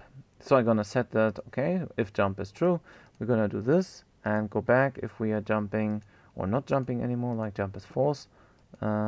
This one here as well, reduce once again the transition time between those, because we don't need super long transitions between those. Otherwise they just eat up our time, or the time between the jump and stuff. Then we should be able to trigger jump as well. We just now need to find the weak spot once again where we want to trigger that. So how do we jump? Actually, we don't have anything to jump at the moment, so I'm gonna close my update loop here first and close my coroutine and all the other stuff currently, or at least for the moment. So let's assume we're gonna do this with a rigid body component, or with the rigid body component we are connected to, and we're gonna make use of fixed update over here. So whenever in fixed update we're gonna do something, that we are putting a force under the under our character and put him upwards, like we gonna give him like a y velocity force. So we can do something like if something like input dot what is it called, get key. Is it get key or get key down? It's a key code, but there's also another one. Maybe there's something like get access. We could put, I'm not quite sure if that is correct. Maybe it's also something like, or get button. Is it get button? Let's see. Get button. That looks better. And we maybe take something like fire 1. Fire 1 is probably already set. So if we are hitting fire 1, then we want to give our RB a add force into the up direction. So something like 0, comma, then we're going to put a force. We can also implement a vector and a force mode, yeah. So we're going to start with 0, 0, 0, and we're going to put something like force mode dot impulse. So we're going to give ourselves some kind of an impulse. Hi Alan, thanks a lot for tuning in. I'm glad to see you here in the stream. If you have any questions, feel free to ask, as well as, yeah, give you some feedback if you like to, and so on and so forth. So, and don't forget to, subscribe to the channel if you haven't already, just for the sake of, coming back later if you need to. So, what we're gonna do here is now we wanna do the add force. So basically we can put any type of a force amount over here. I'm not quite sure if we need to do anything like, or maybe we're gonna start with a small number. I'm not quite sure if we need to multiply this once again by a fixed delta time or a something else, but let's do something like 10f onto the y-axis, just to see what's happening. I'm not quite sure what's going to happen, so what we want to avoid now is, before we go into an actual jump, we want to make sure that our rigid body itself is sticked to so it's like freezing on rotation, meaning on rotation x and z value, so it's not able to lean over like this or like that, and same of course like this or like that. So we want to only have the y rotation, so basically the green axis over here is the y, the up rotation, that's for our spinning around, but what we want to make sure that we do not get forced by, or just land on the side and then just wobble around like a cube. Okay, so when I now hit the left mouse key, whoa, I was flying super high. Okay, so a force of 10 is too much. So let's take a look. What is a good number? I have no idea. Let's try 1, because 10 was like skyrocketing our character. Gonna press my left mouse key. There we go. So we kind of have a jump going here with my left mouse. But what you can also see now, maybe that was the problem, M-Light, is first is we're gonna be able to do air jumps. like I can do an mid-air jump over here because I do not know if I'm grounded already. Also, that should work like you know, inside the other direction over here, and we should also be able to jump around meanwhile walking. Anyhow, this key is a bit bad. So get button is bad. I need to go with get button down over there because when I hold it, it exponentially increases the force of one over there. So I want to do just one click or one button down click over there. Control S to save and test again and see what the real value of my button click is. Okay, rather small. So a 1 over here doesn't make sense. Maybe we're gonna put a 3 and test it out again. So we don't overdo it as I did before, and we're gonna get maybe a good feeling about how high can we jump.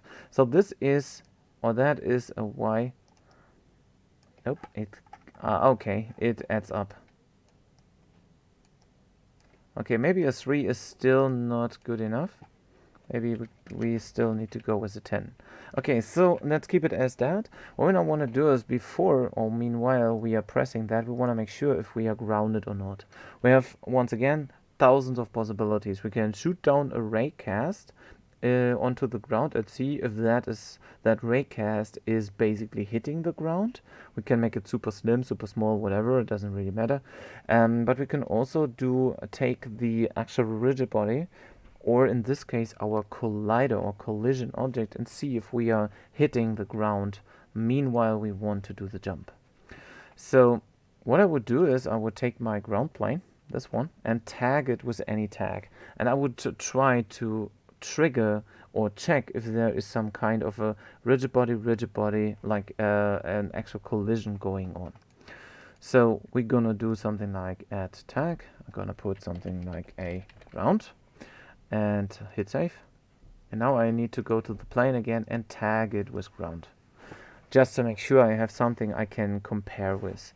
If the rigid body test is not going to work, like something like on trigger stay or on collision stay or something like that, when that is not happening, then we can also once again shoot down a raycast and see if that basically matches the point over here. So basically we can do some kind of a bool check. We can name this maybe bool is grounded and can do all the calculations inside over here is grounded.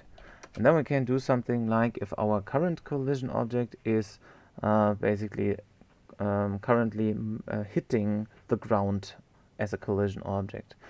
Maybe we can also do something like a on trigger or on collision enter. Maybe that makes a bit more sense. Let's try that. So something like void on collision, and in this case we cannot use on collision enter. We're gonna need to make something like on collision stay. I believe so. We need to put in a collision or a collider. I believe a collision. COL.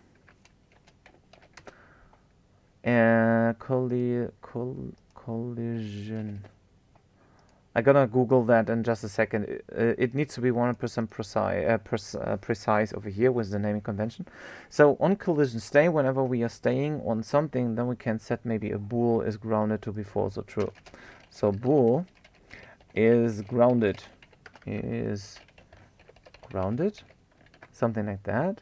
So, and if that is the case, we're gonna see some or say something like if COL dot, and now we can probably compare a tag. No, we can't. So we're gonna take collider dot compare tag.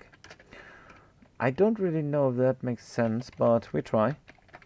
If we are hitting our ground, I don't know how I have written this with a big G. So ground. Then we're gonna set our is grounded bool to be equal to true. Otherwise, we're gonna set this one to be false. Not quite sure if that works. Once again, we can also do something like a bool check with a raycast, which might be a bit more precise and maybe not so resource heavy as this one at the moment is, but we want to make sure that this works first and see if that is an option basically. So, and now we can say something like when we're pressing that button, end is grounded is basically true. Then we want to perform like our jump. Otherwise, we do not do this because it's grounded is basically false. So once again, we check this out. I don't know if that works, but we'll know in a sec. So when I now hit fire, I put myself super far up, and this does not work. Okay, so we cannot do this, so we need to do another bool check over there.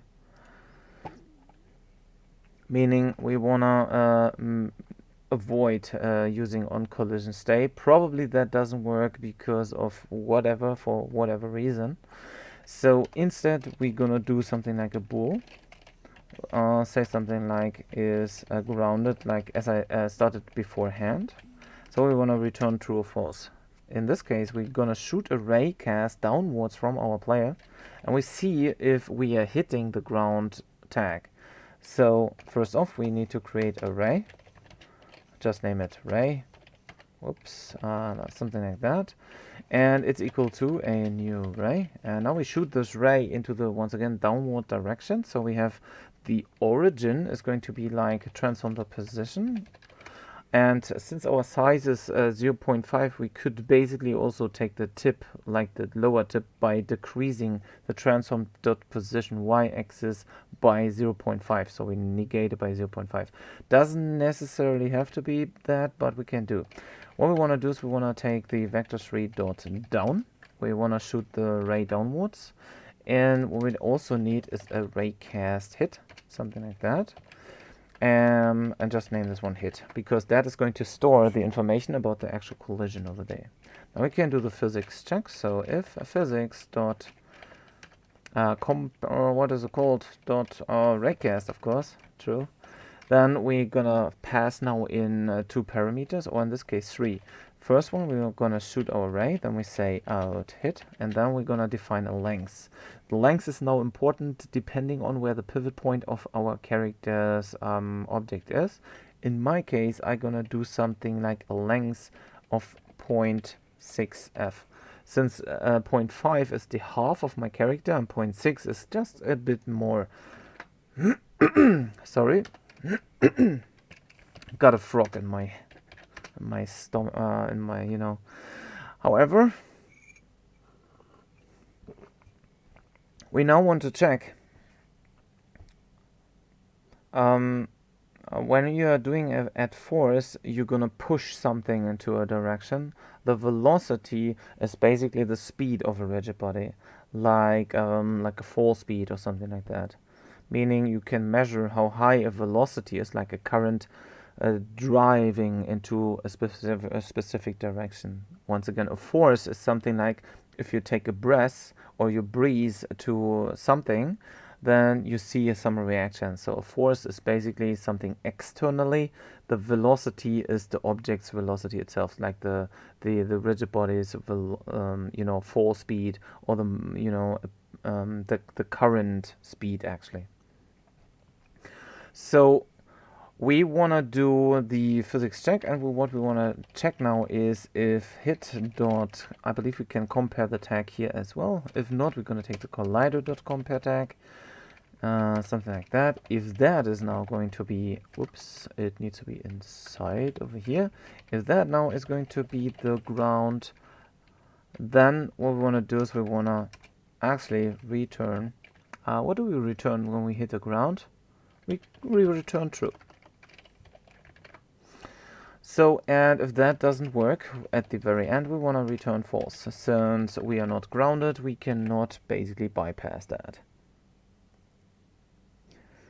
Yeah, velocity movement can be done. As I said, there are hundreds of possibilities. You can just add to the velocity by using constant numbers, basically. That works as well.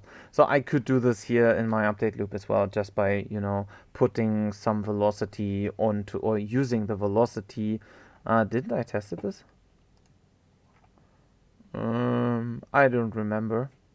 Probably you can do something like, since velocity also returns or is type of vector3, you can basically set the velocity to be the move, but you need to probably put something else into this as well, like an extra speed parameter to increase or decrease the speed by something. Or maybe multiply it by whatever, another vector or another float anyhow. Um,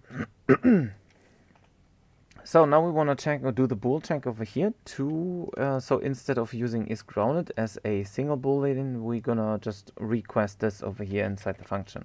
So if we are grounded, like whenever we are hitting the ground over here, that should happen in a split second, and we fire that, then we only want to hit the add force impulse over here. I'm gonna reduce the number once again, maybe to 5 or something, because 10 seems to add up quite fast. And I want to make sure that I get an idea about it. What we do over here, I do one fire click and a second fire click doesn't work. Oops, what was that? It seems that I can add to these forces anyhow. Okay, so I'm not quite sure why when I hold down the key, it's still quite a high jump. But if I just hit just a small amount over here, it is just a small amount. Like the actual impulse over here is not constant, it seems.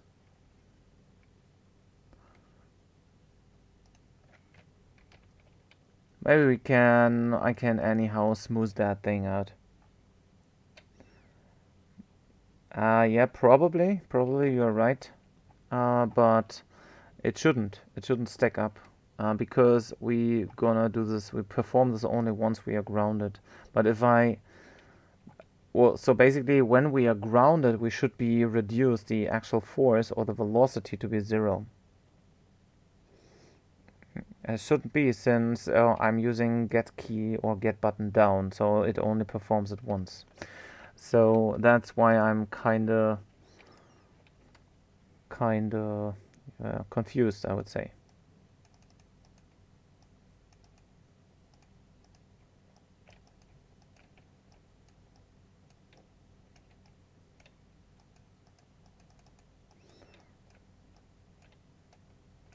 And yeah, that's pretty strange.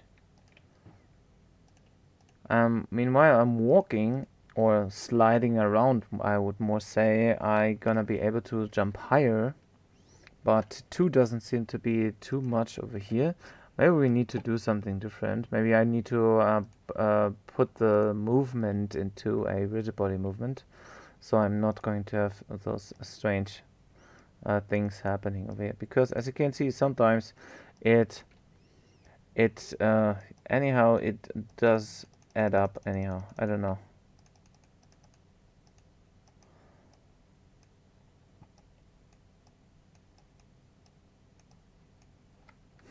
I don't know. That's interesting. Is it? Sometimes it jumps higher, sometimes it doesn't.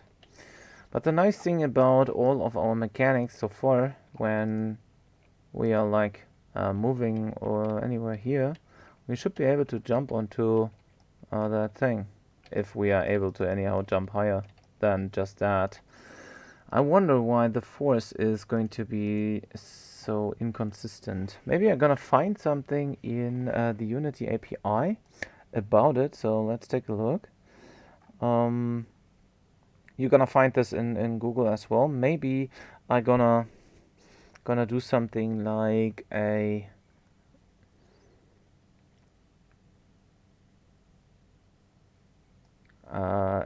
transform value.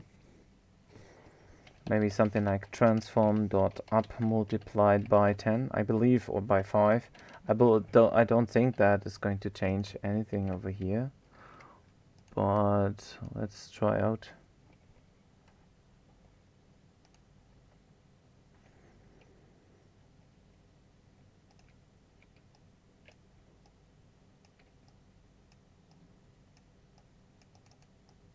Seems to be more consistent now. No, now we are too high. Now we are super small. Now we are super high again. Maybe it has something to do with the the actual. Nah, I don't think so. I don't think so. Maybe this grounded needs to be tested first. But even that doesn't make sense. Not much, at least. So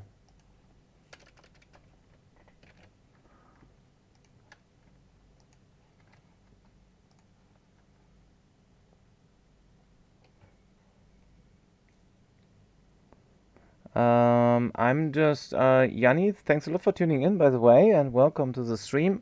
The raycast is only checking for the ground over here, so it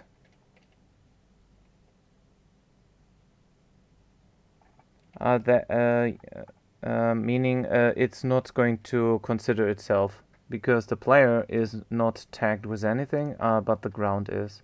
So, and the raycast currently only checks for the ground tag over here, and it shouldn't care about itself. Since once again I'm comparing it with the collider ground, and I don't care, or the the idea behind it is not to take care of the player itself.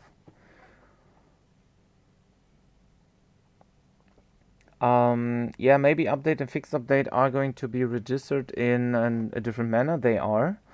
And in fixed update, we're gonna do only the rigid body part over here. So, but that shouldn't conflict because we're gonna use the fire one button key, whatever, over here. And do the movement like with the axes. And basically those, it shouldn't, hopefully it shouldn't, um, take both into consideration, like giving it a more of a higher push or something. Not quite sure why that is going to happen over here. Maybe I need to go and once again change the movement input.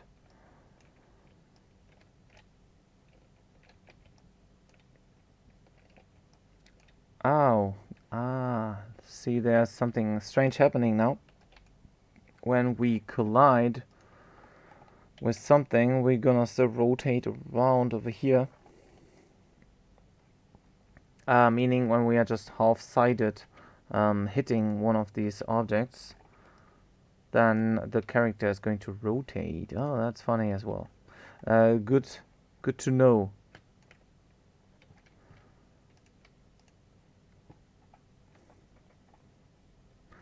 Okay, so what else? We gonna shoot the ray. We shoot it downwards. Maybe we should not make use of vector 3 dot down. Haha, maybe we need to do transform dot down. Why? What is it? Transform dot up, but negative. Why is that so? Because vector 3 dot down is going to be the world axis down, and this one is the local axis down. So probably that's why. Let's try again. Nope, that's not the problem. Whoa, that's very strange. So we can actually not bypass this from the bottom, that's okay. But we have the strange behavior that our cube is rotating around it whenever it's hitting something. That's not cool. That's not what we want. Okay, so I'm not quite sure why we have this difference between.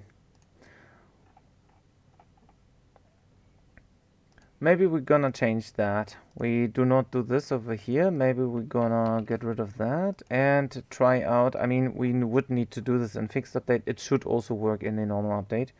But yeah, the times are different, of course, but maybe that changes the actual movement. So rb dot velocity, and what do we do? Do we set it to be equal to something, or do we add to velocity? I believe we add to velocity plus equal plus equal new vector 3, I don't know, horse comma 0, or the 0 should be then later on whatever the force is, I guess, and then the vert. and put a 0 in between, for at least for the moment. I'm not quite sure if that makes any sense, but we'll see in a sec. So gonna press play and see what's happening now with the velocity change or velocity possibility. Woo! Our dude was so fast out of screen because adding up. Do us through the velocity change, so adding this one up is not a good idea, since it is going to permanently increase the actual velocity over here. So maybe there's a possibility to slow this one anyhow down, but nonetheless, I would try now to get the jump, or check out the jump again. Let's see, fire 1.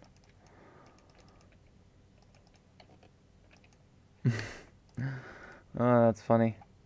I just try to only jump now. It seems to be super inconsistent still. Yep. So yeah, good question. Maybe the impulse needs to be smoothed out anyhow. An instant force impulse to the rigid body using its mass. Maybe we need to have a different mass on the rigid body, so we're gonna have something like a drag going on the character is probably a bit more heavy, so it's not like skyrocketing away. But as you can see, the rigid body movement by using the velocity doesn't really make any difference to the actual jump or jumpability. But the player's rigid body over here, maybe we can increase its weight, like the mass of that. Something like 10, maybe? I don't know. And see if that makes any difference.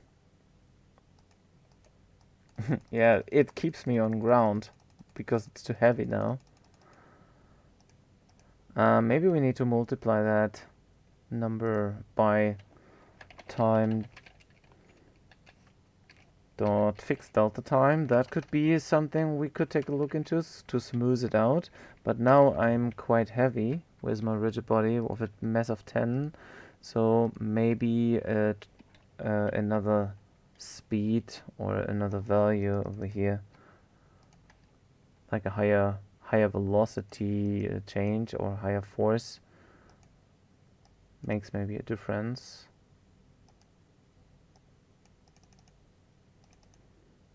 I'm really not quite sure why that happens and why it's adding up so strangely. Maybe I'm gonna reduce the raycast length. Save my scene just in case nothing crashes and so on. And okay, I reduced now the raycast length to half the size of the cube. And it seems it fixed that. So it seems that the raycast has been too long. So we now should be able to do all of the content we want to. There are several things we're gonna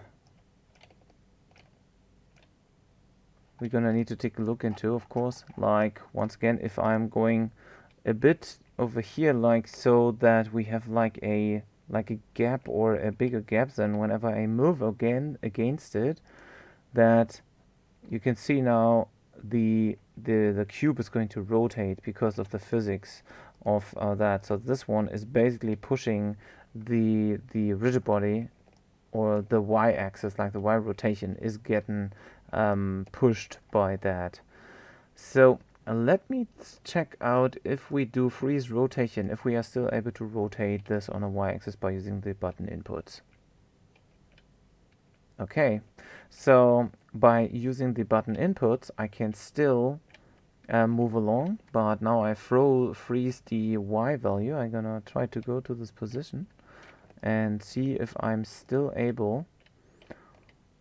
Oh, I'm gonna go here again.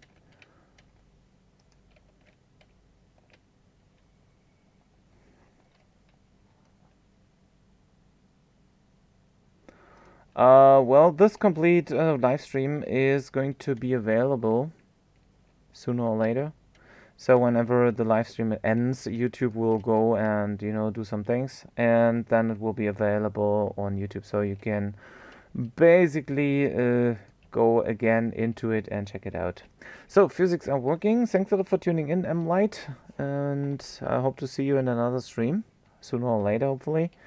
And yeah, what we achieved basically is that everything about 2,5D games is necessary is done already. So I'm gonna reduce maybe this one so we have the possibility to jump on it. Maybe I'm gonna put another force, like an up force, so I am able to actually move to it.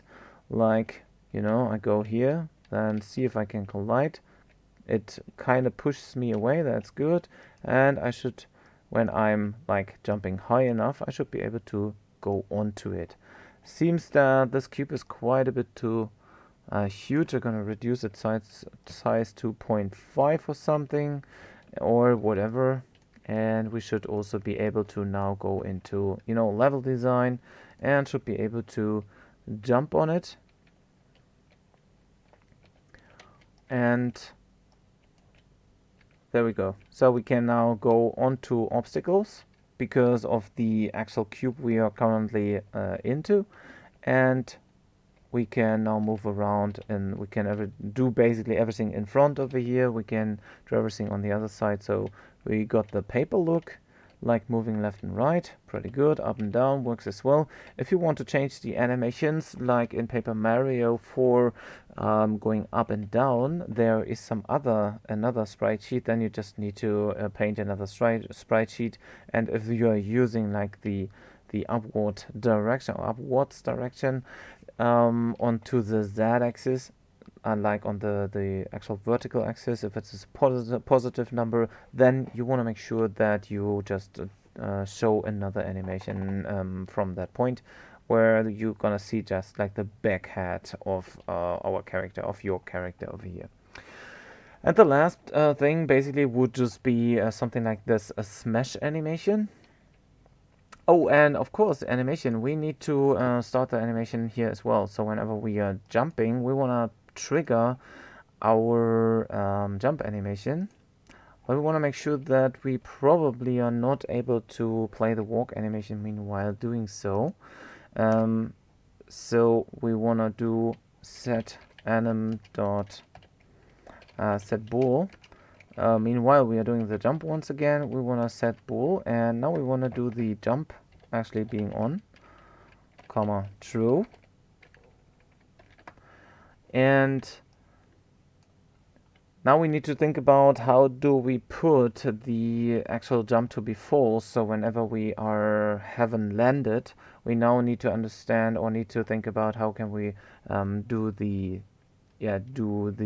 return, like how do we deactivate the jump, because we don't know when we basically have landed.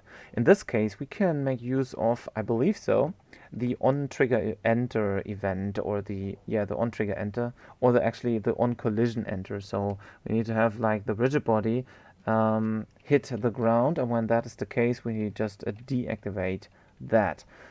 There needs to be multiple things taken in consideration. I would say meanwhile we walk, we want to make sure that the walk is like the walk animation is only possible when we are not in the air. So maybe we're gonna set a boolean for this as well. So we only do walk when we are actually grounded. And is grounded, we're gonna take the other boolean. We do not use the is grounded check over here. We just use the boolean, and we set this boolean also going to be over here. So is grounded is equal to true. I'm not quite sure if that does make sense, and because we return, we need to do this above that, like this, otherwise it's not reachable by the code. and here is ground. It should be equal to false. So when that is the case, we want to also request if we are grounded or not, or we need to know if we are grounded by using the on collision enter. So we're gonna, once again, it's of type void, on collision enter, open close parentheses, and in here we just put in once again a collision between two rigid bodies or two, whatever, and this collision, something like that, on collision, there needs to be an I here as well, I guess. So once again, I need to take a look into the naming convention here in the Unity API, because there can be written, well, that's where we can see where or if that is written completely correct. So what we're gonna do is, if we are entering now or hitting the ground, so if col.collider.compare tag, maybe that doesn't work with the compare tag over here, so maybe we need to do something like a contact point and see if the contact point of our cube is going to hit the ground. And of course we're going to put in the ground here as well. If that is the case, we want to say is grounded is equal to it should be true.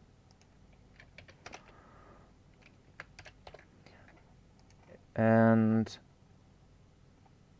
of course it is also being checked over here, like onto this or into this boolean check, but we want to make sure that we have this test twice, like when we are pressing the button, we want to make sure that we still go into this boolean check over there. So we want to set this one is going to be true. And now we're gonna make use of that over here as well. So if this or that, I'm gonna put this into a pair of parentheses just in case. I'm not quite sure if that is necessary, but we want to make sure that one or the other is working, and at the same time we are always checking for is grounded. Otherwise it might not match 1% correct over here. So I'm gonna put the or statement over here into a pair of parentheses and the extra ones as an extra one. So, and if we are not grounded, we want to make sure that we are not playing the walk animation, and the jump animation over here needs to be set to be, false again. And so we should be able to go back to the idle position, to the idle thing, to the idle animation. Don't forget to save and let the compiler run, see what's happening. I have no idea if that works. I hope I have set everything up. So when we now jump, you can see we are looping through the actual jump. It's doing the arms up and down. And when we are like landing, we go back to the idle state. We can walk around. We can jump now in air. We are not doing the walking. We are just doing the jumping. Pretty good. So, and the final step is, of course, we don't want to have the jump being a why is that playing this one? We're gonna take a look into the animator and see if we are maybe hopping back and forth over here, because it's going to be like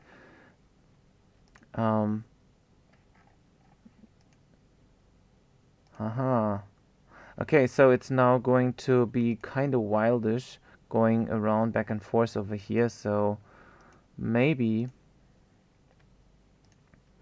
the transitions, this one does not have any transition time, this does not have any, or exit time in this case, as well as the other ones. This one should not have an exit time here as well.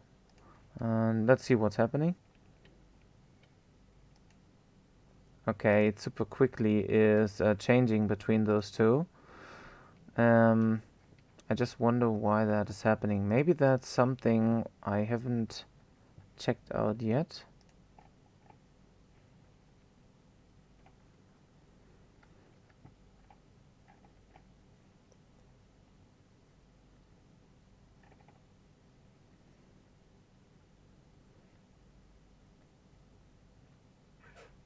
Maybe it has something to do with the is grounded part over here, but I don't think so. But because it's going to be still in the idle one. Maybe we need to have something extra set it up inside the jump part over there. Like, as I said before, like a is grounded boolean or something like that. So it's taking care of this automatically here as well. Anyhow.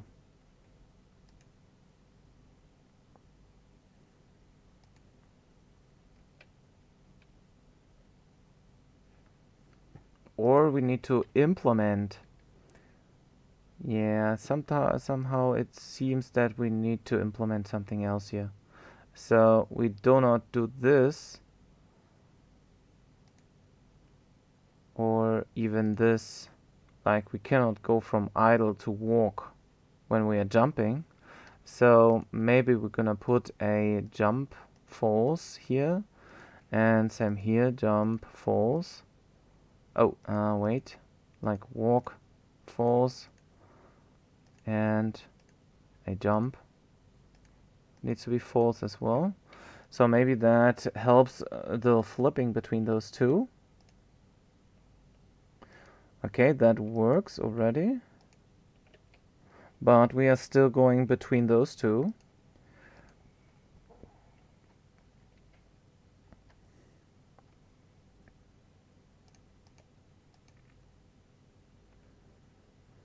Meaning anyhow the jump gets deactivated, it seems. And we now need to know why this is going to happen. Because we do not enter here. Let me just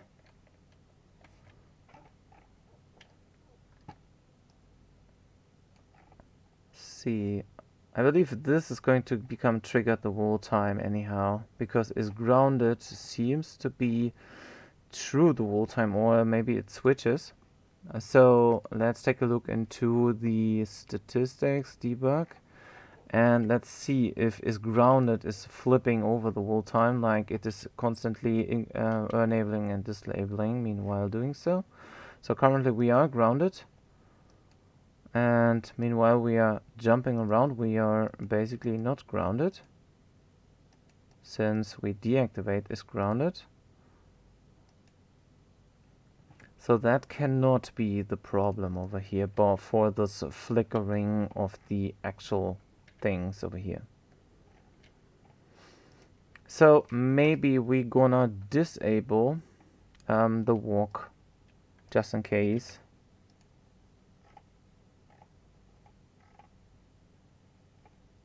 No, that doesn't make sense.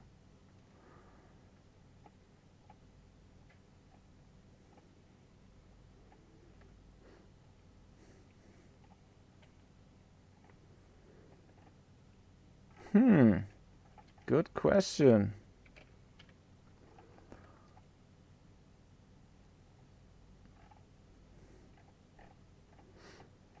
Maybe I've put something like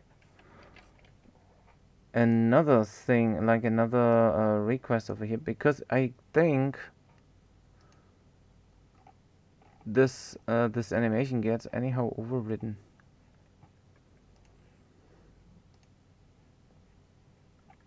Maybe.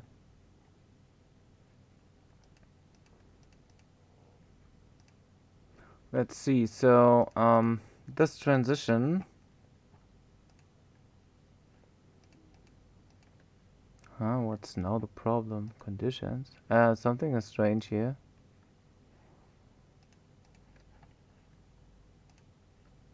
Oh, I believe it's the debug mode. There we go.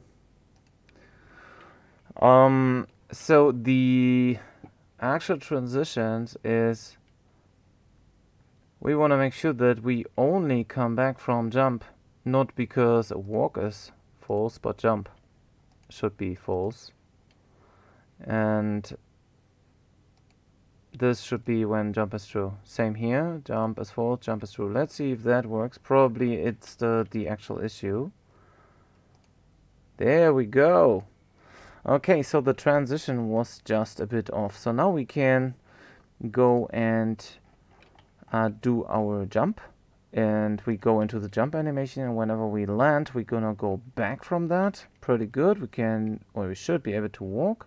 When we jump, of course, we only see the jump with the arms up. We do not see the walk. Meanwhile, we are jumping. Pretty decent. And we should now also be able to jump on this block.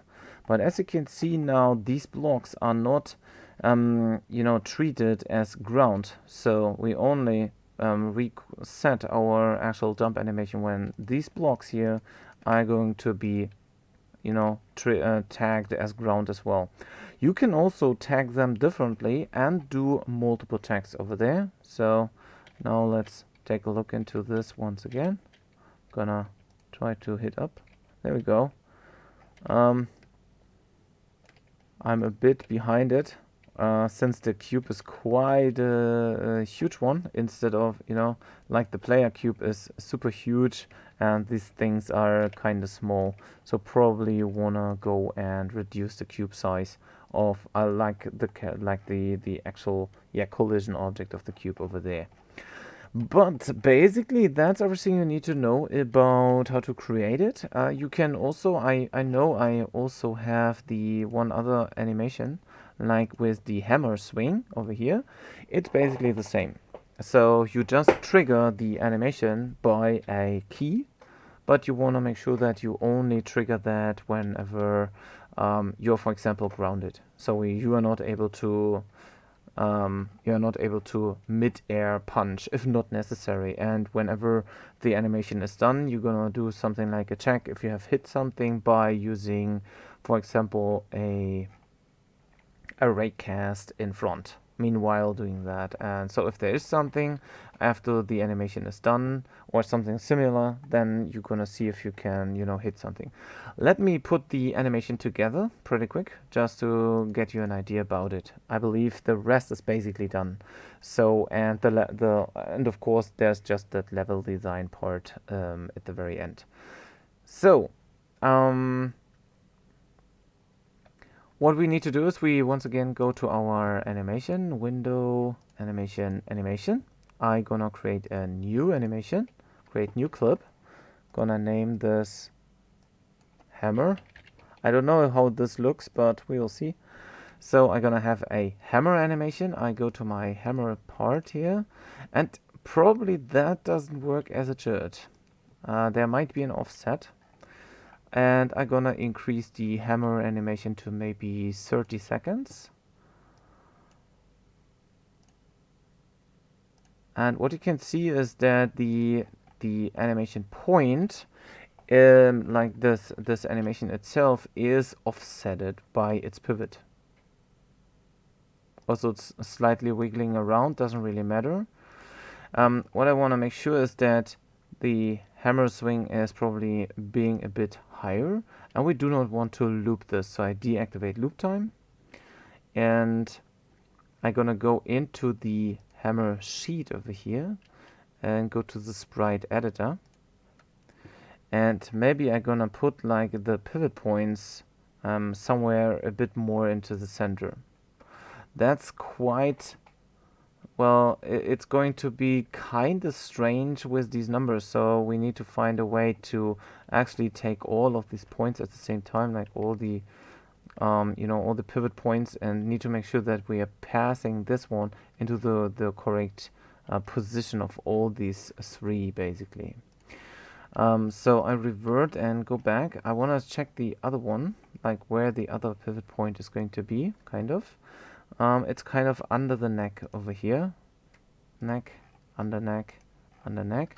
So I want to make sure that my other one, I'll revert, like the hammer swing one, is going to be also somewhere under the neck. So what I do is I take the hammer one and go to the sprite editor again and take like all the pivot points and bring them kind of under the neck. Like wherever the other one, or under the under the neck, where kind of the other one have been. There could be some wiggling around. We could center this one probably a bit here and there. but well, that might be the best idea about it. If you are doing your own sprite sheets, you probably want to make yourself some point anywhere when you're exporting this, so you don't have any issues later on, and you know where to put these actually too. So now I go once again to animation, and check the hammer again. And press play.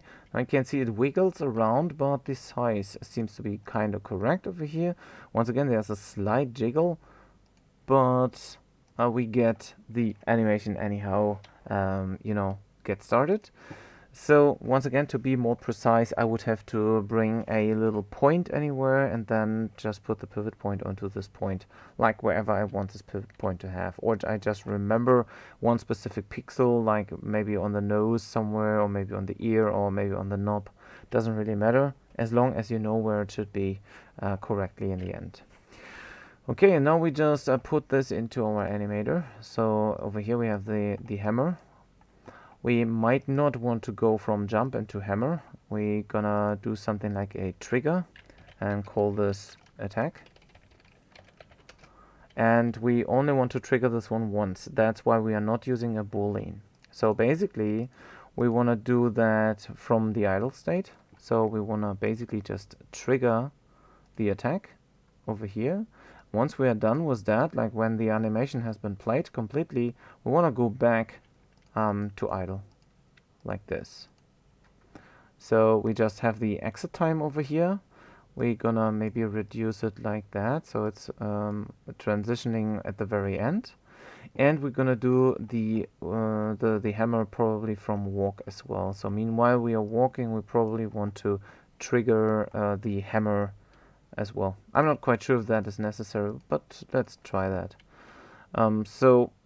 And here it doesn't matter, we don't need to have this transition, but we want to make sure that whenever we are triggering, meanwhile we are walking, we are triggering attack, we want to do the transition to hammer over here, like, I don't know, anyhow, anywhere.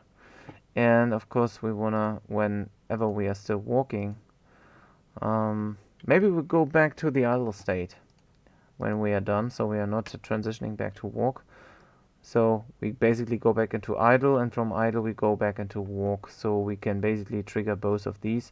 We could literally also trigger them from any state, like whenever we hit the attack or trigger the attack, then we can do this from any state, but that would also happening in the jump area over here.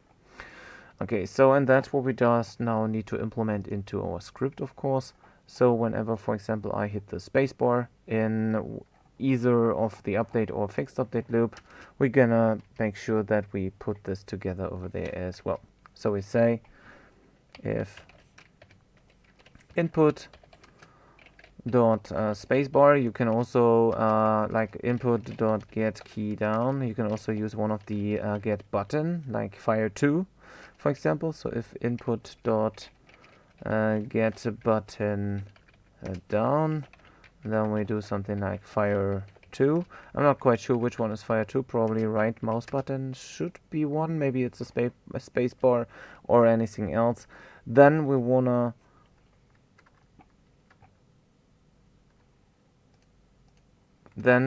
go and trigger that one over here. So we say anim.set trigger, this one, and then we want to just name it, in this case, attack, like so. And now we can just, with the fire2 button, we can trigger the attack, and whenever the attack is done, we can go back to wherever we wanted to. Also, you can of course do all the damage things and so on. You can do some some checks over there. And now we should be able to walk around. We should be able to jump, and with the right mouse button I can now do, even meanwhile I'm walking, I'm gonna be able to trigger my hammer animation. Decent. So we can jump. We cannot trigger that hammer swing on air, but when I hit it on air, it triggers afterwards. That's not too bad actually, but probably you wanna do something like disable jump ability here as well, so it cannot be triggered at least. Okay, and the rest is basically just doing a rake cast forward check whenever you do this hit, when and then just check if there is anything in the way, which can be basically destroyed by the hammer. So, and that concludes basically all my Paper Mario style tutorial over here. If you find this one useful or whatever, then feel free to subscribe to the channel if you haven't already. Feel free to ask any questions if you have any left, like in the next minute, I would say. Also, don't forget to check out my 3 strategies to finish your game PDF on my website. The link is once again down below in the description. Just check it out and grab it so you get an idea about it, how to bring your game to the next level or actually finish things rather quick. I hope you enjoyed this tutorial series, or this actual tutorial over here. It was quite long, longer than I expected, and I hope to see you in one of the other ones. Once again, I'm gonna wait for a couple of seconds right now. If you have any questions left, feel free to do so and feel free to ask them. Otherwise, I'm gonna wish you a nice evening, nice day, or whatever time zone you are actually at. And yeah, take care.